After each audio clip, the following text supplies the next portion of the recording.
Emanuel Lasker, The Life of a Chess Master, Dr. J. Hannock. Emanuel Lasker, The Life of a Chess Master, with annotations of more than 100 of his greatest games. Foreword by Albert Einstein. Chapter 10. Fads and Fancies. Thus, from 1896 on we have the first of those long intervals in his chess activities which, as we shall see, were to occur again and again in Lasker's life. He could well afford now to decline invitations to tournaments and to accept only such lecture and exhibition assignments as would please him or conveniently fit into his other work. As for declining competition in tournaments and matches, his position in the chess world was so secure that he need not fear the accusation of shirking competition. Indeed, the rarer he made himself as a chess performer, the more popular he became. Although still in his 30s, he was beginning to become almost a legend and countless anecdotes were circulating about him. Here are a few of them. Before his first match with Steinitz, one of Lasker's admirers sent him a box of cigars with this note: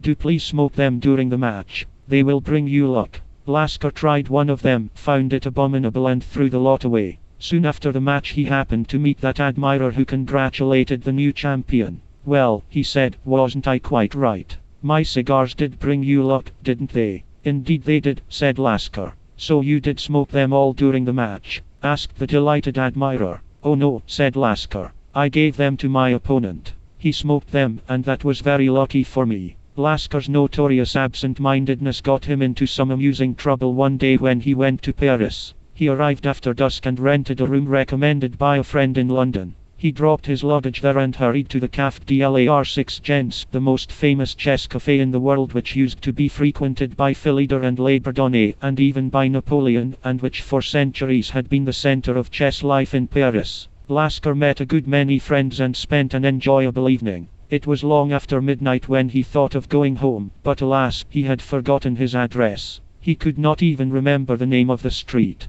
Still, it did not seem much to worry about. Lasker simply went home with one of his friends to stay the night, and before he did so he made a combination worthy of a chess master. He sent a 7980 Emanuel Lasker telegram to the London friend asking for the address he had recommended. Unfortunately, though, the combination had a flaw of which Lasker would never have been guilty on a chessboard. In his telegram he forgot to mention the address where he was spending the night. Worse than that, by next morning Lasker had forgotten that he had not included this vital information. Getting no reply from London, he was deeply annoyed that his friend had let him down, and wouldn't send him another wire. But the situation was now getting serious. He was separated from all his luggage, so there was nothing for it but systematically to comb entire quarters of Paris, in the hope of recognizing the street and the house where he had put up.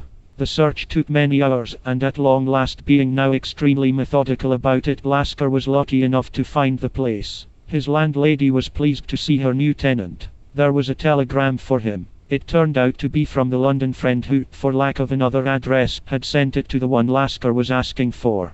I for one cannot help thinking that, had the London friend been gifted with the combinative powers of a chess master, he would have sent the wire to the Café de la Régence. Lasker had certain idiosyncrasies. He could not bear bad table manners, and it drove him almost frantic to see and hear people smack their lips while eating. One day, at a restaurant in Budapest, his neighbor at table was smacking away so lustily that Lasker, his nerves on edge, was on the point of leaving the place. But he was very hungry and he had ordered his meal, so he tried to bear it.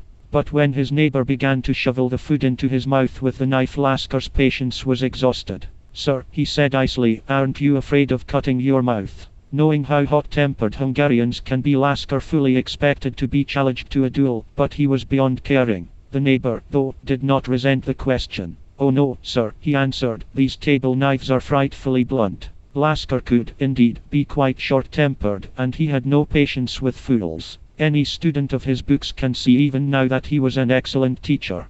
He used to lecture a good deal, on mathematics as well as on chess, and in the years when he more or less retired from playing chess in public, a substantial part of his regular income was provided by private tuition. Such lessons were very well paid, but when pupils annoyed Lasker by lack of attention or by stupid questions, he would throw the prepaid fee on the table, brusquely terminating the lesson. Another thing Lasker simply would not stand for was being fads and fancies 81. Kept wailing. If a guest was as little as a minute late, Lasker would order dinner to be served before his arrival. When his wife or friends reproached him for such lack of courtesy, his invariable answer was, "Ft would be far more discourteous to be ill-tempered when receiving my guest. And I could not help being ill-tempered if I had to receive him with a rumbling stomach. Hence, even for the guest's sake I had better start eating. He shouldn't be late anyway." Food, indeed, became an important factor in Emmanuel's life. He was a glutton for quality rather than quantity, undoubtedly a compensation for the privations of his wretched youth. If he was invited anywhere he did not mind if nothing was offered. After all, he came for conversation rather than food. But if he was offered something not up to his own taste and standards, he would consider it a personal affront and as likely as not would never set foot in that house again. He was competent at various sports, an excellent shot, and not lacking in physical courage. But when he had to go to the dentist he behaved like a silly child. He was even known to faint before the doctor had a chance to lay hands on him. He was allergic to dark rooms too, and whenever he went out in the evening the light had to be left on in his study. Nor could he bear to hear anyone walking behind him in the street, particularly at night. He had an explanation for that.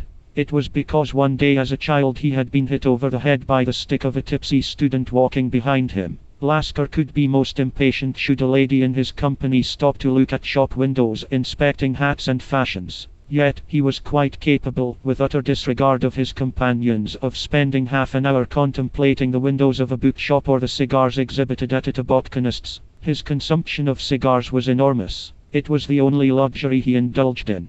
But he wasn't a bit interested in the clothes he wore. In due course we shall hear about some amusing trouble caused by his sartorial indifference at the time he would and married his wife. Lasker's first long rest from chess lasted from 1896 to 1899, and at that time he was predominantly concerned with mathematical studies. At Manchester he delivered a series of crowded and highly praised lectures on the subject. He was determined to achieve his doctorate, and the research and study involved in these lectures provided part of the basis for his doctor thesis and some subsequent academic work. From time to time such studies would be interrupted by minor chess activities, such as simultaneous performances, lectures on chess theory, and a certain amount of journalistic work. Lasker accepted. 82 Emanuel Lasker. Such assignments primarily and admittedly for material considerations, and he would insist on adequate fees. "I don't want to die like Steinitz," he used to say, "nor live on charity like a beggar."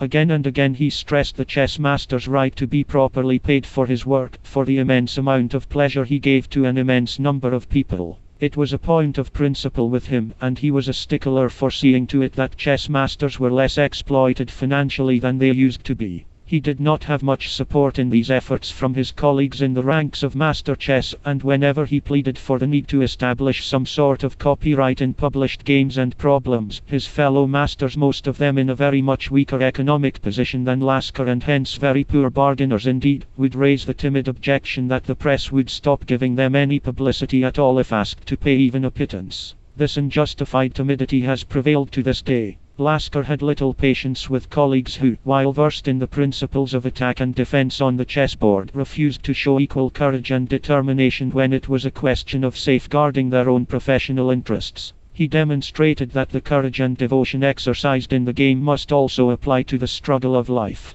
And although the material and social status of chess masters still leaves a great deal to be desired, nobody had done so much to raise it as Emanuel Lasker did most stubbornly and consistently all his life. Personally, he was anything but acquisitive. Having known dire poverty himself, he had a soft spot for anyone in need, and there were enough of them to flock to him all the time. Time and again he would bring home 2 or 3 acquaintances picked up in the street or in a cafe and surprise his wife with the announcement that they were to stay for dinner.